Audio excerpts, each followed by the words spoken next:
Hey guys, gals, everyone in between. It's been a minute since I've posted anything pretty much anywhere, but summer and life and owning the Rock Ranch, all of that just takes up a lot of my time. And I'll be honest, it's also taken away from my own personal practice. So, as part of me dedicating myself back to you all, I'm recording this and it's just going to be for those on my email list. Eventually, I'll probably let it go live on YouTube or elsewhere. But yeah, it's just gonna be a quick little practice to mostly loosen up back, shoulders, neck, kind of the upper body. So we're gonna start, and you can do this stuff at the wall pretty much anywhere, including your office, including your home space. So I've just got my wall here in my studio, and I'm gonna start with just some basic breath work and some simple standing. So when I stand, I like to ground down through all of my feet points. So I've got pinky, I've got big toe, and then I've also got heel. And I want to kind of feel the ground between all those sections. And then I want to take a little lift through my arch as well. And if you're like, well, Valarie, how do you lift your arch? That seems like literally impossible. If you press down through the big toe, and you might even need to close your eyes. I like to close my eyes because then it feels like I'm visualizing my actual toe from the inside. So big toes pressing down, and then I feel my pinky toe. You might even need to move your fingers. That kind of helps too. And then I press down through my heel, and I have a little soft bend in my knee so that I make sure that I'm not locking them out. And then I have a little buoyancy so that I can rock a little, especially if your eyes are closed. You might need to just center yourself for a moment. And then once I get that gripping, it's going to feel almost as if I had a towel underneath my foot and I were trying to cup my arch and drag my toes back towards my heel. And it's going to feel like I'm scooping the toe from pinky side across to the big toe, almost like you're going to scoop it up. Imagine if you're scooping with your hands. Something that you would have your palm down and then you would scoop, eventually your palm would face up, right? So same kind of thought with your arches. Like if you were to scoop up rice in the arches of your feet, you could feel a sort of dragging sensation back and then a little lifting, turning. And then once you get there, you might notice that your calves are already starting to work a little. You might notice either more steadiness or less steadiness through the ankles, through the calves, through the knees. And if it feels like a lot of work for you, then just focus on it lightly. Don't feel like you have to grip so hard, your toes are bending and turning white, and it's really just to bring awareness. So if it does feel like a lot of work, then you can let that go for a moment. If it doesn't feel like too much work, try to keep with the big toe pressed down lightly, pinky toe pressed down, a little lift in the arch, heel. And if none of that made sense, then just stand on your feet. Just try to create some equal balance between all those points. And if you haven't closed your eyes yet, go ahead and close them and see if you can just simply rock or sway with it. Now, if you're somewhere in a public space like your office, maybe you don't want to close your eyes, that's fine. But if you're at home, it might feel nice to close the eyes and come to that grounding of the breath. If you've been imagining internally how your feet are moving and reacting, maybe you start now imagining internally the breath as it fills the chest. You might notice on the inhale where it's pressing outward as if trying to escape through the ribs or through the front of the chest, the back ribs even. And on your exhales, they're light and soft, as if to sigh them out.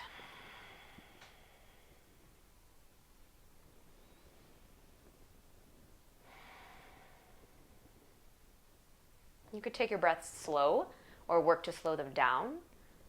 You can try to equalize your inhale timing and your exhale timing.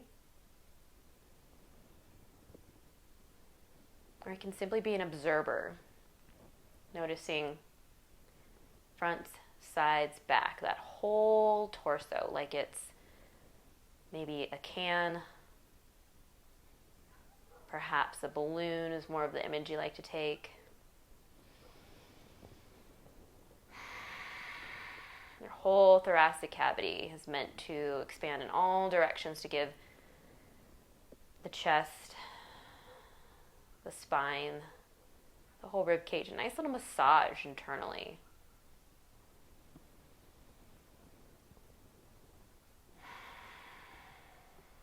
And wherever your arms are, you're going to go ahead and let them rest at your sides. And you're going to turn your neck towards your shoulder. You can pick right or left.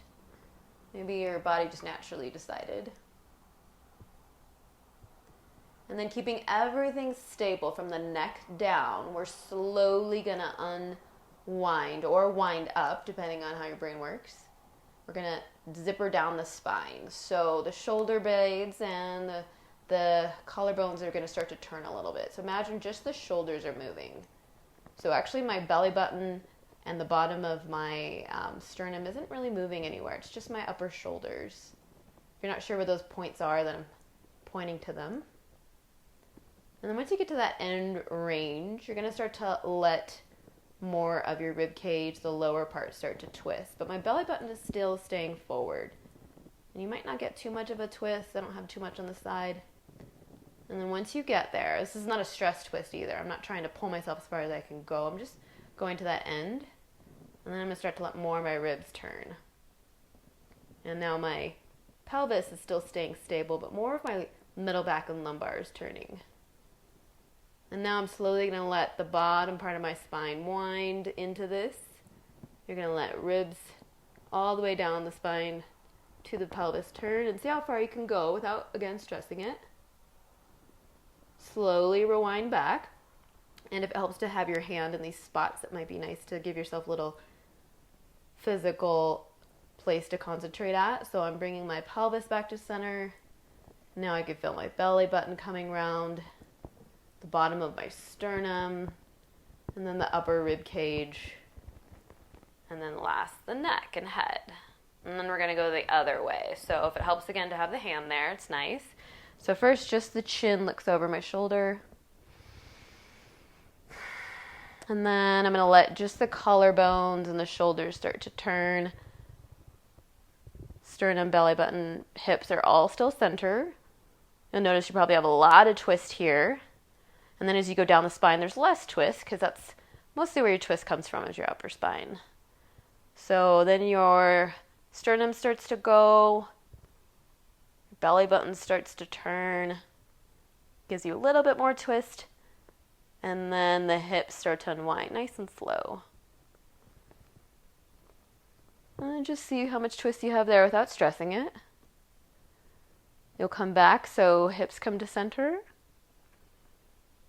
And then belly button, low sternum, upper sternum, ribs and shoulders, and then the neck. And then you might want to take a little windshield wipey, or maybe this is more like a windmill for you, a washer, whatever it takes to kind of just flail about left to right with arms. And then we're going to do one more juicy little bit for back, shoulder, spine. So I'm going to bring myself, my right side is the wall. So my right palm is up on the wall. And you can either do fingertips or palm as long as you feel stable. And then you're going to take your right leg, you're going to cross it behind you.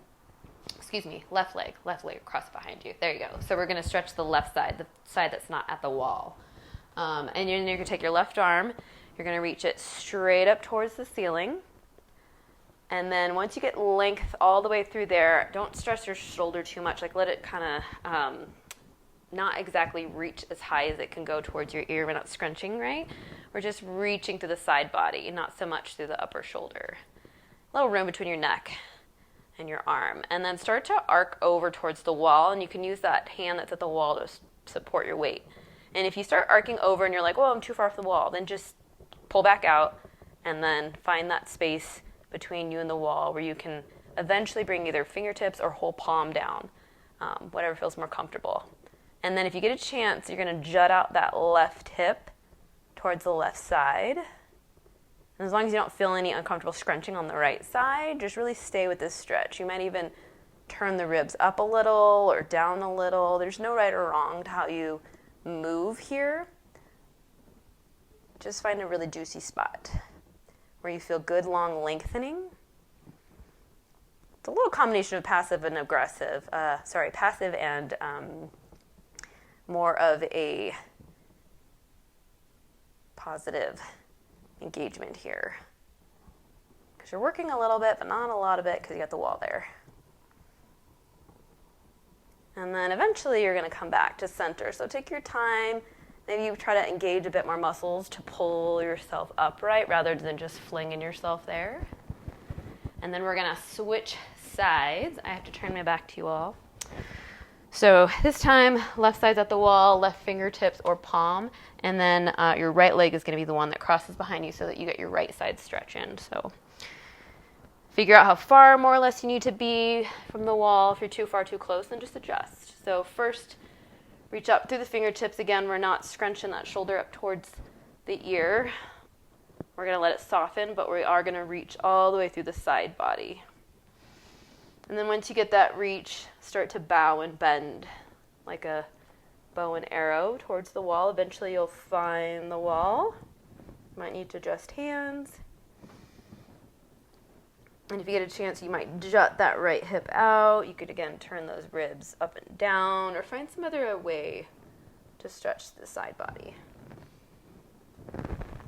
Whatever it takes to feel like you're getting into some good stuff.